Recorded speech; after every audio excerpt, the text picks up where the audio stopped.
ሰላም ሰላም፣ እንደምን አረፈዳችሁ። ይህ ታዴ ቲዩብ ነው። ታዴ ቲዩብ ያው ሀሳቦችን ታጋራለች፣ አልፎ አልፎም ዜናዎችን ታጋራለች፣ እንዲሁም ማህበራዊ ጉዳዮችን እና በዛሬ ይዤ የቀረብኩት ደግሞ ጀግናን ስለማድነቅ ነው። ጀግኖች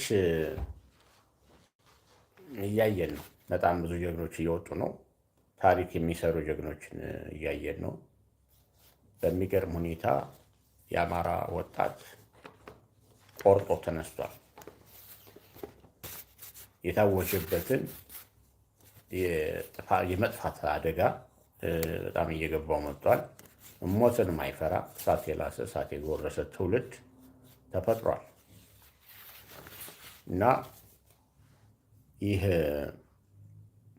ዛሬ ይዤ የመጣሁት ሀሳብ ጀግኖችን በማድነቅ ጀግኖችን በማበረታታት ሌሎችም ጀግኖች ደግሞ ይህን መንገድ እንዲከተሉ ለማድረግ የታሰበ ነው። ሌላው ይህን ከማለቴ በፊት ወደዛ ከመግባቴ በፊት ማለቴ ነው የጀነራል አሳምነው ጽጌ መልእክትን በማንበብ ነው የምጀምረው። ለአማራ ሕዝብ ከፍተኛውን ድርሻ የሚወጣው የአማራን ሕዝብ ለማንቃት ወይም ደግሞ የአማራን ሕዝብ ለማዳን ከፍተኛ ጥረት አድርጎ የተሰዋው የአማራ ሕዝብ አባት ጀነራል፣ እኔ ነብይ ጀነራል ብቻ አይደለም ነብይም ነው እለዋለሁ። ምክንያቱም አማራ ገና ሳይነቃ ተኝቶ እያለ አደጋ እየመጣ እንደሆነ አስቀድሞ በመረዳት ልዩ ኃይሎችን ማሰልጠን ጀመረ። የአማራን ሕዝብ የሚጠብቅ ከጠላት የሚከላከል ልዩ ኃይል የአማራ ልዩ ኃይሎችን ማሰልጠን የጀመረው እሱ ነው። ይቅርታ። ያው ዛሬም ደግሞ ደስ የሚለው ጀነራል ተፈራ ማሞ ፋኖችን ተቀላቅሏል። እሱም ያው ከአሳምነው ጽጌ ጋር የነበረ ጀግና ነው። ከአማራ ጀነራሎች ውስጥ አንደኛው ደግሞ ጀግናችን ጀነራል ተፈራ ማሞ ነው። እንኳን ደህና መጣህ ብሎ ተቀብለውታል ፋኖቻችን። መሪያቸውን ትክክለኛ መሪያቸውን ደግሞ አግኝተዋል። የልዩ ኃይሉን ሚሊሻውን ሁሉን አቀናጅቶ ሲመራ የነበር ጠላትን የቀጣ ጀግና ነው። ወያኔዎችም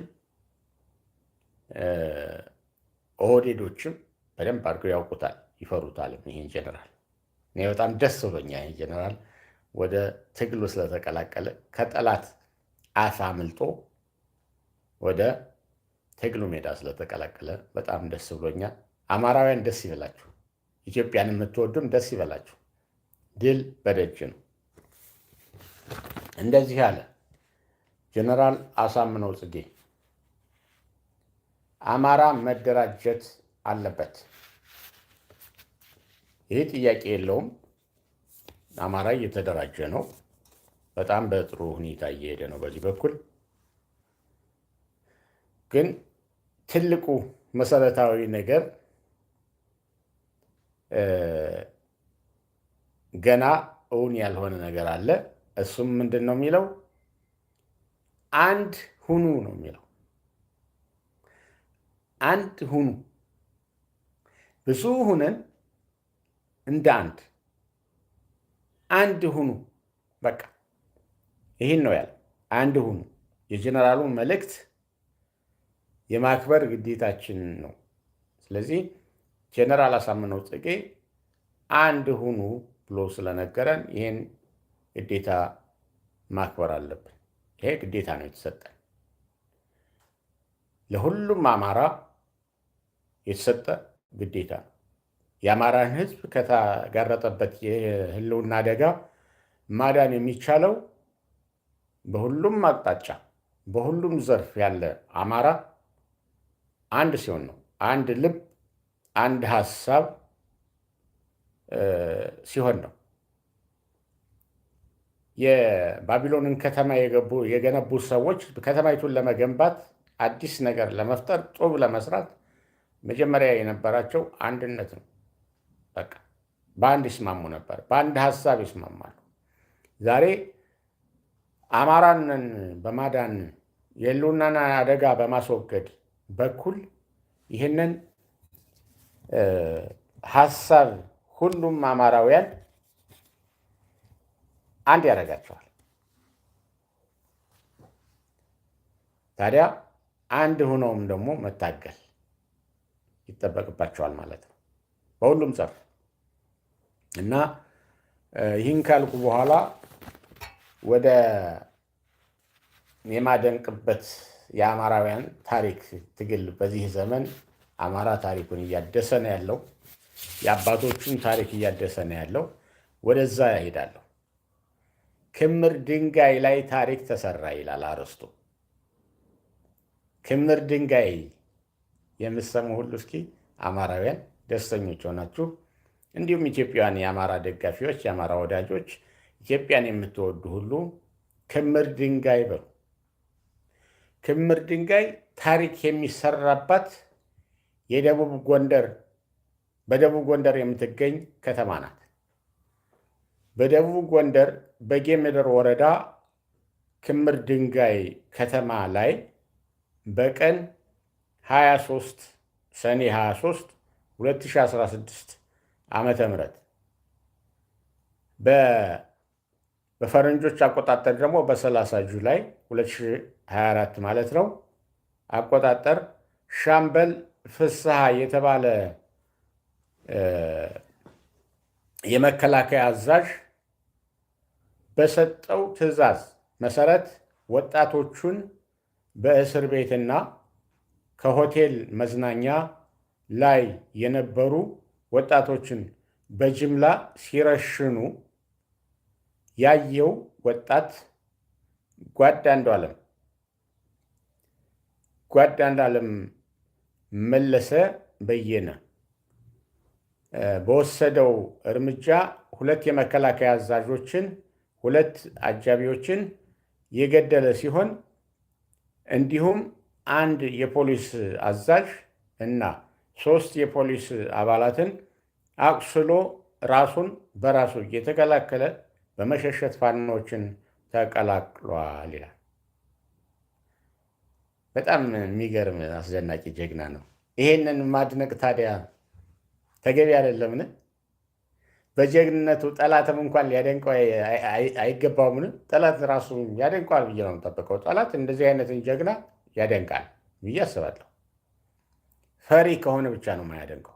ፈሪ ከሆነ ይወጣል እንጂ አያደንቅም።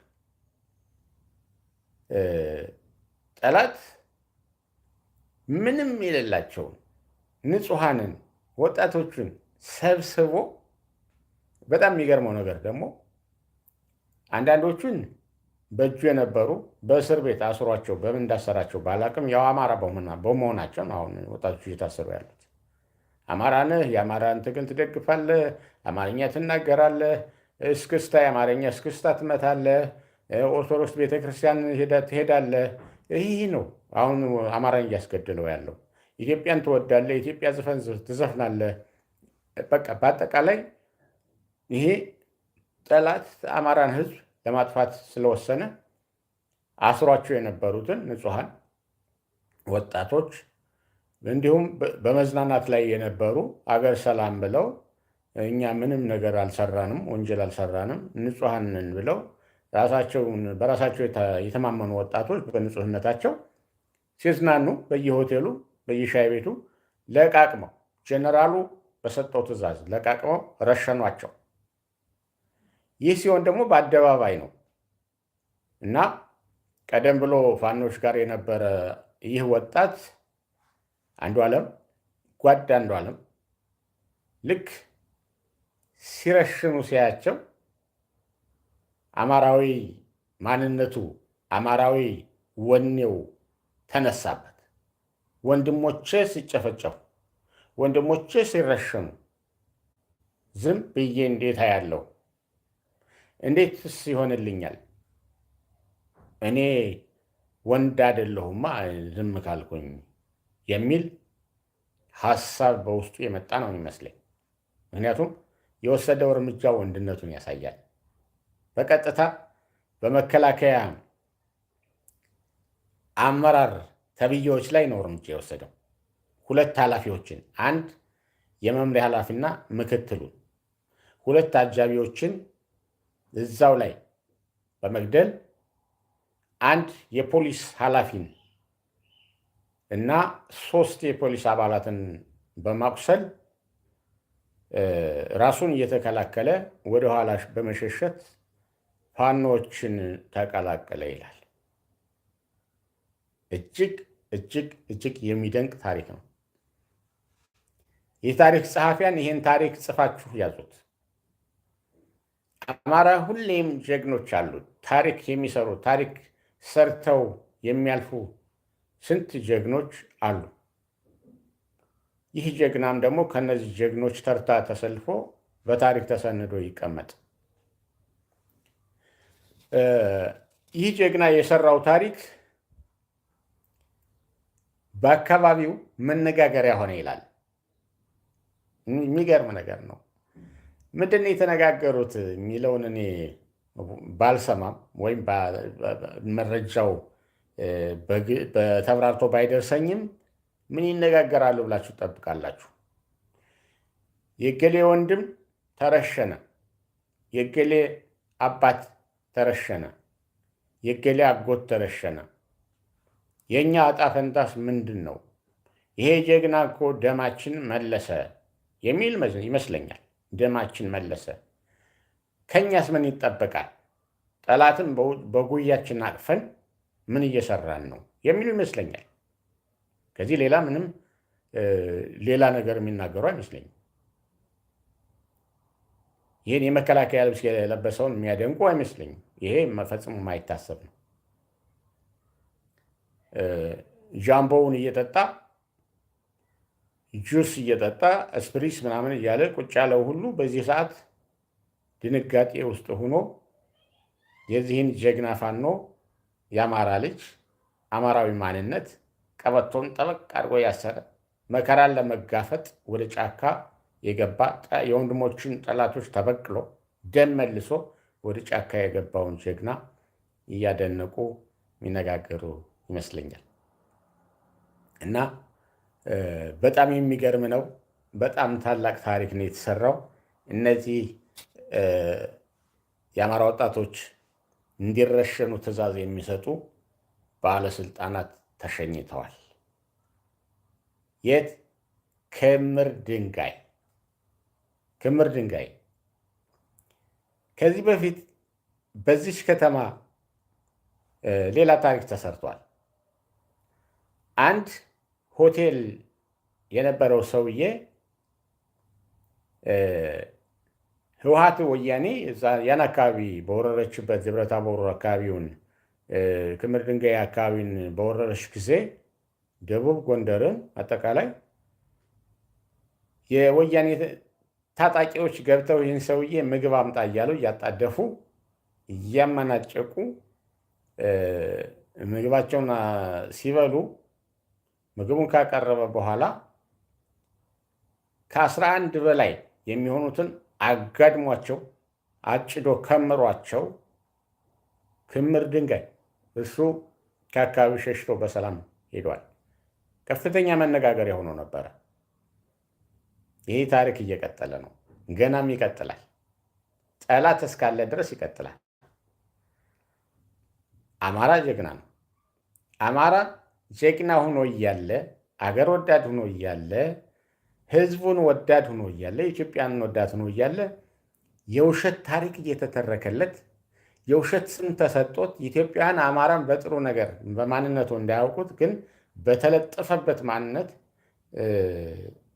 ያወቁት ሁሉ አሁን ዛሬ ግን ገርሟቸዋል፣ እየተደነቁ ነው። በተለይ እየተማረኩ ያሉ እጅ እየሰጡ ያሉ እንደዚህ አይነት ስብዕና ያለው ነው ወይ አማራ? የአማራ ፋኖ እንደዚህ አይነት የዓለም አቀፍ ሕጎችን የሚያከብር ጀግና ነው ወይ? አይተነው ማናቅ መሪያችን እንኳን የኢትዮጵያ መንግስት ነን የሚሉት እንኳን እኛን መብታችን አንድ ቀን አክብረው ማያውቁትን ፋኖ ግን መብታችን አክብሮ ሰብአዊ መብታችን ተጠብቆልን እንደዚህ በሰላም ዘና ብለን ደስታ፣ ፍርሃት ከላያችን ተወግዶ ተረጋግተን ብንፈልግ ወደ ቤተሰቦቻችን ብንፈልግ ትግሉን በመቀላቀል እንደዚሁ ሰብአዊ መብታችን ተከብሮልናል። እናመሰግናለን ፋኖ እያሉ ፋኖ ጀግና ነው። ፋኖ ጀግናው ጀነራል ተፈራ ማሞ ተቀላቅሎታል። ጀግናው ጀነራል ተፈራ ማሞ ይህን ኃይል ከወያኔ ጋር በተደረገው ውጊያ የመራ ነው።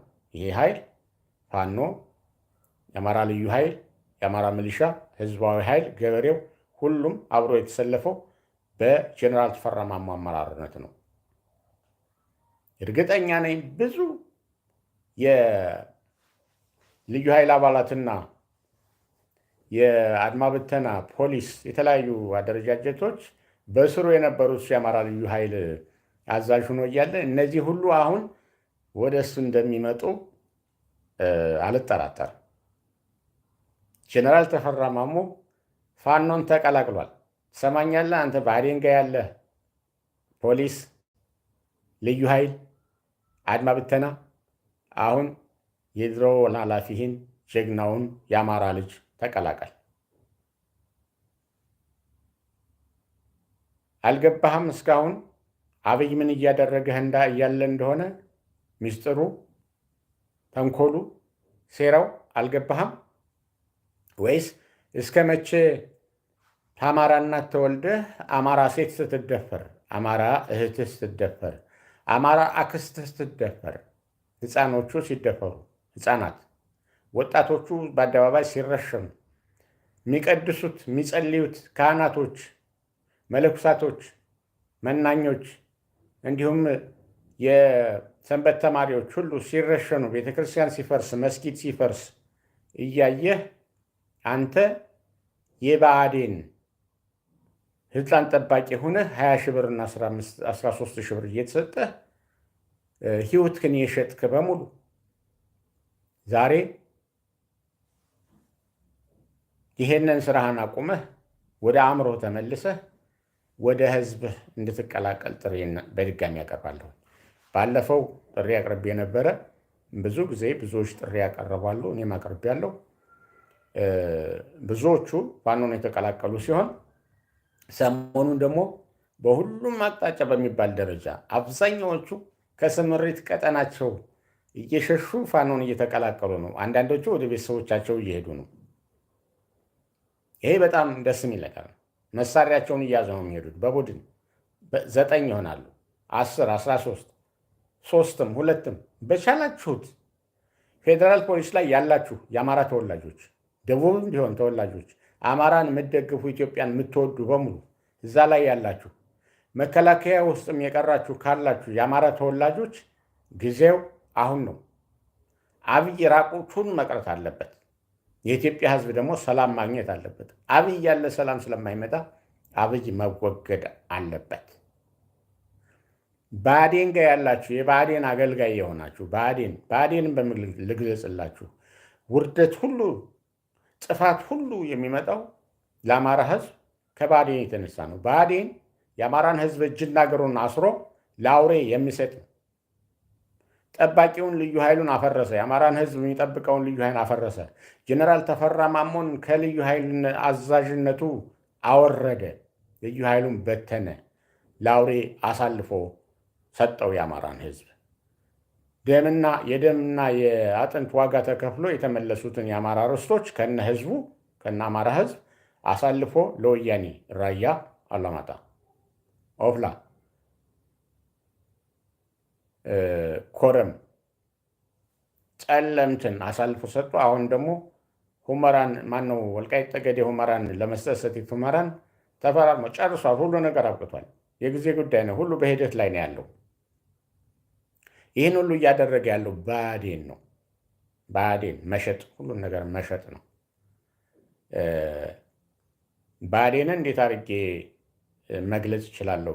ከምታዩት በበለጠ አንድ ታሪክ አለ መጽሐፍ ቅዱስ ላይ። አንድ ሴት በሉቃስ ወንጌል ላይ ወርቅ ጠፍቷት ይላል።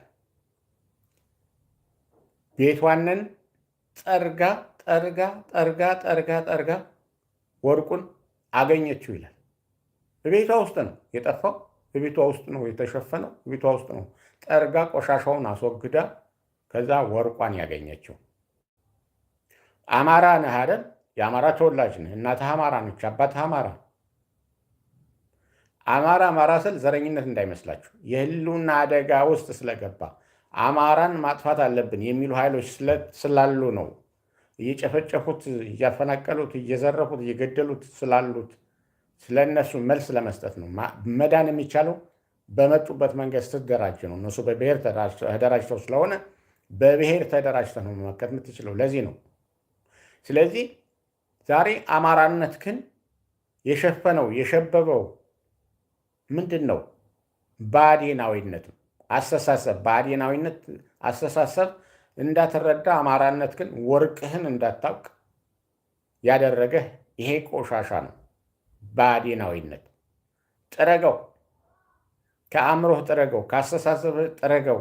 ብአዴናዊነት ጥፋት እንደሆነ፣ ብአዴናዊነት የአማራን ህዝብ አስሮ እጅግሩን አስሮ በህግ ስም በተለያየ ስም በህግ ማስፈጸም ስም የማይመለስ የማይፈጸም ህግ ለወያኔና ለኦነግ ብቻ የሚያገለግል ራሳቸው የሰሩት ህግ በዛ ስም አንተን ለአውሬ አሳልፎ እየሰጠን። ስለዚህ ጠርገህ ከአእምሮህ ብአዴንን መሪ ነው የምትለው የብአዴን አባልነትህን ሁሉ አጥበህ ከጭንቅላት አስወግድ። ወርቅ የሆነውን አማራነትህን ታጠቅ። አማራ ስንል አማራ ብቻውን የሚኖር ህዝብ አይደለም። አማራ ውስጥ ሁሉም አለ። ይሄ ሁሉ አማራ ነው ብለን ነው የምናስበው። አስተሳሰብ ነው፣ ኢትዮጵያዊነት ነው፣ ሰብአዊነት ነው፣ ፍትሃዊነት ነው። ይሄ ነው አማራነት። አቃፊነት ነው። አቃፊ ነው። የአባገዳ ስርዓት የምን ስርዓት አቃፊ ነው እያሉ ድኩላ እንዳትገሉ ይህን ያክል ትቀጣላችሁ ብለው ህግ እያወጡ የሰው ልጅ ሲገደል ዝም ብለው ነው የሚያዩት። ዝም። እኛ ግን በተግባር ማንም አይገደልባት ኢትዮጵያን አገር መንግስት መስርተን በታሪካችን ዓለም ያወቀን ፀሐይ የሞቀን አማራዎች ነን። የአማራ ህዝብ በዚህ ነው የሚታወቀው። አማራ ስንል እዛ አገው አለ፣ እዚህ ቅማንት አለ፣ እዛ ኦሮሞ አለ፣ እዛ ጀበርቴ አለ፣ እዛ እንትን አለ ምናምን እያላችሁ የምትከፋፈሉበትን ነገር አቁም። ብአዴናዊነት ቆሻሻ ነው። ጥረጉት። ጠርጋችሁ በማጽዳት አማራነታችሁን ያዙ። ወርቅ የሆነውን አማራነታችሁን፣ መዳኛችሁን ከመጥፋት ከዚህ ከምድረ ገጽ ከመወገድ የምትድኑት ያስታርጉ ነው። አንድም ሰው የቀረ ካለ ብአዴን ጋር ዛሬ ተሰልፎ ያለ እሱ ዛሬ ብአዴናዊነቱን አውልቆ ጥሎ አማራነቱን ተላብሶ እያቀረራ እንደ አባቶቹ እየፎከረ ጀግንነቱን ቀበቶውን አጥብቆ በልጅጉን ይዞ መውጣት አለበት። ይሄ ነው መዳኛ፣ ይሄ ነው። ዛሬ ይሄን አጥብቄ እናገራለሁ። እነዚህን ጀግኖች ተቀላቀል። የክምር ድንጋይ ጀግኖች አጋድመው አጭደው ከመሩትና ክምር ድንጋይ የክምር ድንጋይ ጀግናዎች ደስ ይላል። ሁሉም ቦታ ላይ ጀግናዎች እየወጡ ነው። በሁሉም አቅጣጫ በአራቱም ክፍላተ ሀገራት የአማራ ክፍላተ ሀገራት በሁሉም ቦታ ላይ ጀግናዎች እያየን ነው። ስንት ታሪክ የሚሰሩ ጀግናዎች። አንድ ፋኖ በመከላከያ ስም የመጣውን የመከላከያ ልብስ የለበሰውን 100 አጭዶ ይከምረዋል። አንዱ ብቻው 10 ሆኖ 1000 በቂ ናቸው። አማራነት ይሄ ነው። የውሸት ድሪቶ የውሸት ስም ተለጥፎበት የኖረው ጀግና ህዝብ፣ ጀግና የጀግኖች ልጅ ይሄ ነው ጀግናው አማራ። አንተ ኢትዮጵያን ትወዳለህ? እንግዲያስ አማራ ይወድሃል። አገርክን አማራ ጋር ሆነህ አድን። አሁንም በድጋሚ ደጋግሜ ጥሪ የማደርገው ፌዴራል ፖሊስ ላይ ያለህ አማራ፣ መከላከያ የሚባልም ካለ እዛ ውስጥ ያለህ አማራ፣ የደህንነት ክፍሉ መረጃ ያለህ አማራ፣ በተለያየ ቦታ ላይ የተሰለፍክ የአማራ ተወላጅ ጊዜው አሁን ነው። ሳይረፍድ ወገንህን ተቀላቀል፣ ወገንህን አድን፣ ከመጥፋቱ በፊት አድን። የአማራ ህዝብ እንደ ኩርድ ህዝብ ተበታትኖ ነው የሚኖረው። በሁሉም የኢትዮጵያ አካባቢ ይኖራል። ያንን በብሔር ስም እያጠፉት፣ እያጨዱት፣ እያስወገዱት ይገኛሉ። ቶሎ በል አንድ ሆነህ ይህን ነገር ለማስወገድ ተዘጋጅ። ፋኖን ተቀላቀል። ህዝባዊ አመፅ በእነ አብይ ላይ በመላው ኢትዮጵያም መነሳት አለበት። አለዛ ኢትዮጵያ ሰላም አትሆንም። እነ አብይ እያሉ ፌዴራል መንግስት ላይ 4 ኪሎ ላይ ቁጭ ብለው እናቶች ወልደው ስመው አሳድገው ድረው ኩለው መደሰት አይችሉም። ልጆችን እያነቀ ወደ ጦርነት ነው የሚማግዳቸው። ገና ሌላ ጦርነት እያዘጋጀ ነው። ከኤርትራ ጋር እያዘጋጀ ነው። ከሶማሌ ጋር እያዘጋጀ ነው። ሌሎችም ጋር ይገጥማል። ገና እሱ በስልጣን ላይ መኖር የሚችለው ጦርነትን በመፍጠር ነው። ከትግራይ ጋርም ቋሚ ጦርነት ውስጥ እንድንገባ ተጀምሯል፣ ተሳክቶለታል። ወያኔ ይህንን ከአብይ ጋር ሆና ጀምረዋለች፣ ተስማምታ ጀምረዋለች። ዋጋ የሚከፍለው የትግራይ ህዝብና የአማራ ህዝብ ነው። ይህም ደግሞ እስከሚነቃ ነው። የአማራ ህዝብ ነቅቷል። የትግራይ ህዝብ ደግሞ ነቅቶ ወያኔን አልፈልግሽም፣ በቃኝ፣ በአንቺ ምክንያት መሞት የለብኝም፣ ፍቅር ነው የሚሻለኝ፣ እንደ ድሮዬ በፍቅር ከኢትዮጵያውያን ጋር እኖራለሁ ብሎ እስከሚነሳባት ድረስ የትግራይን ህዝብ ደግሞ ጆኖሳይድ እያለች የምታወራው ጆኖሳይድ ራሷ እኮ ነች የጆኖሳይድ ውስጥ የምታስገባው። ጦርነት ውስጥ እያስገባች ጨርሰዋለች። እሳት ውስጥ እያስገባች ጨርሰዋለች። ይሄ ነው። ስለዚህ ጀግኖቻችንና ድንቅ እነዚህ ጀግኖች ታሪክ እየሰሩ ነው። የማይቀለበስ ትግል ተጀምሯል። ፋኖ በከፍተኛ ደረጃ ታጥቋል፣ ተደራጅቷል፣ ቁጥሩም ጨምሯል። እኔ በጣም ደስ ብሎኛል። የዛሬ 3 ዓመት አካባቢ ትንሽ ሰዎች ነበር የምንጮህ። ስለ ህልውና አደጋው አስቀድመን ስንጮህ ነበር። በተለይ እነ አሳምነው ጽጌ፣ እነ ምግባሩ፣ እነ አምባቸው የተገደሉ ጊዜ ገዳዩ አብይ ነው በማለቴ ብዙዎች ጠላት አድርገው ያዩኝና በዘረኛ ላይ ዝመቱ እያሉ የዘመቱብኝ ነበሩ። ዘረኛ ተብዬ ተዘምቶብኛል። ገዳዩን በመደገፍ ማለት ነው። ገዳዩን ደግፈው። አሁን ግን ጊዜ ደጉ፣ እውነቱ መጡ፣ እውነቱ ወጦ ውሸት ሁሉ በኖ እንደጉም በኖ ጠፍቶ እውነቱ ስለወጣ ሁሉም ሰው አውቋል። ገዳይ ማን ነው? ሟችስ ማን ነው? ሁሉም ሰው ያውቃል። አሁን ይህን የማያውቅ ሰው የለም። ያኔ የተናገርነው ነገር ዛሬ እውነቱ ነው ተገኘ። እነ ሰዓረ መኮንንን አቅፎ ኪጋሊ ሩዋንዳ ድረስ የወሰደው ጊዜ ሊገድለው እንደነበረ ተረድቼ ነበር። የገደላቸውም እነሱ ነው ብዬ በመናገሬም ስንት ጠላት አብርቻለሁ። ግን እውነትን እስከያዝኩ ድረስ ደስተኛ ነኝ። እውነት ታሸንፋለች። እውነትን ቀብሮ የሚያስቀራት ኃይል የለም። እውነት እውነት ነው። ሁልጊዜ እውነትን የያዘ ሰው ያሸንፋል። እውነትን እንደያዘ የሞተ ሰው ደግሞ በታሪክ ሲዘከር ይኖራል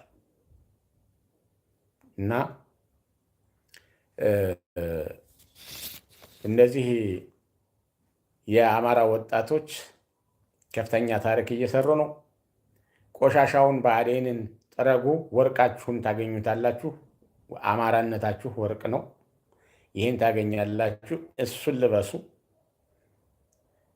እና የጀነራል አሳምነው ጽጌ መልእክት ደግሞ አንድ ሁኑ ነው የሚለው። ይህንን ቃል በዚህ ወርቅ ላይ እንዳንገት ሀብል ወይም ማተብ አድርጋችሁ እሰሩት። በፍጹም እንዳትረሱት፣ እሰሩት። እንደ መጽሐፍ ቅዱስ ቃል በራችሁ ላይም ቀቡት ይላል። ማስታወሻ እንዲሆን እኮ ሌላ አይደለም። ያን ያየ ያውቃል፣ ያን ያየ ያስታውሳል። እንዳትረሱት። እኛ ሾርት ሜሞሪዎች ተብለናል። የመርሳት ችግር ያለብን ሰዎች እንደሆን ተነግሮናል። በማን? በጠቅላይ ሚኒስትራችን። እኔ ግን ሾርት ሜሞሪ የሚባለው ነገር ለእኛ አይሰራም። እኛ ታሪካችን ማንረሳ ህዝቦች ነን። አባቶቻችን ማንረሳ ህዝቦች ነን። ኢትዮጵያዊነታችን ማንረሳ ህዝቦች ነን። ህግ አክባሪነታችን ማንረሳ ህዝቦች ነን። ሰው መሆናችን ማንረሳ ህዝቦች ነን። ስብዕናችን ሁልጊዜ ማንረሳ የምናከብር፣ ይሉንታ ያለን፣ ትህትና ያለን፣ ፍቅር ያለን ህዝቦች ነን እንጂ እንደተባለው ምንረሳ አይደለን። አብይ የሚፈጽመውን ወንጀል አንረሳውም። አጣየን 9 ጊዜ የጨፈጨፍካት አብይ ይህን አንረሳው። ከሻሸመኔ ጀምረህ ኦሮሚያ ላይ በሙሉ ያለውን አማራና የአማራ ንብረት ያወደምከውን የጨፈጨፍከውን ይህን አንረሳው። እናሳምነው ጽጌን የገደልከውን እነ ምግባሩን አንረሳው። በትግራይ ህዝብ ላይ የፈጸምከውን ጆኖሳይድ አንረሳው። በአማራ ላይ የፈጸምከውን ጆኖሳይድም አንረሳው። ለዚህ ነው ዛሬ አጥብቄ የምታገለ። ደግሞም ይህን ትግል የምናካሄደው በሁሉም በምንችለው ሁሉ ነው። እኔ ምናልባት በዚህ ነገ ሊዘጉት በሚችሉት ዩቱብ መጥቻለሁ። ዛሬ በፌስቡክ የነበረኝ ፔጅ አዘግታችሁታል። ድሃይቱ ኢትዮጵያ ድሃዎቹ በሚከፍሉት ግብር የሚገኘውን ገንዘብ እየከፈላችሁ ለሚዲያ ባለሙያዎች ይቅርታ ለእንትን ማህበራዊ ሚዲያ ላይ ለማዘጋት ጉቦ እየከፈላችሁ ገንዘቡን ታባክናላችሁ። የትም ድረስ አያደርሳችሁ። የትም ድረስ ኢትዮጵያውያንን መበተን ደግሞ አትችሉም። ኢትዮጵያውያን በፍጹም ያው 33 ዓመት ለመለየት ተብሎ ለመነጣጠል ለመበታተን ተብሎ የተቀረጸው ካሪኩለም የትምህርት ካሪኩለም የብሔር የቋንቋ ክልል ምናምን ህዝቡ ጥሶ ይህን ሁሉ ጥሶ አብሮ ነው የሚኖር። ፖለቲከኞች ብቻ ናችሁ በዚህ የምትሄዱት፣ በዚህ ዘረኝነታችሁ የምትሄዱት፣ በዚህ ልዩነታችሁ የምትሄዱት፣ እርስ በርሳችሁ ትጠላልፋችሁ። ይሄ የሴራ ፖለቲካ የሚያበቃበት ጊዜ ቅርብ ነው። የአማራ ፖለቲካ የ60ዎቹን ፖለቲከኞች ማግለል አለበት ፈጽሞ። በተለይ ወደ ስልጣን መምጣት የለባቸውም። ሴረኞች ናቸው። ሴረኞች፣ ሆዳሞች፣ የሚሸጡ የሚገለባበጡ። አሁን እነ ልደቱ፣ እነ የሸዋስ፣ እነ አንዳርጋቸው ጽጌ፣ እነ ብርሃኑ ነጋ ግንቦት ሰባቴ ስንት ጊዜ ነው የተገለባበጡት? ስንቱን አደረጉት? ስንት ትላንትና ጠላታችን ያሉት ጋር አሁን ስልጣን ተረክበው እዛ ጋ ቁጭ ብለው ደግሞ ህዝብን ይጨፈጭፋሉ። ለህዝብ ነበር ኤርትራ ድረስ ገባን ያሉት ግንቦት ሰባቴዎቹ የኢትዮጵያን ህዝብ እናድናለን፣ ኢትዮጵያ እናድናለን ብለው ነው። አሁን ግን እየጨፈጨፉን ያሉት እነሱ ናቸው።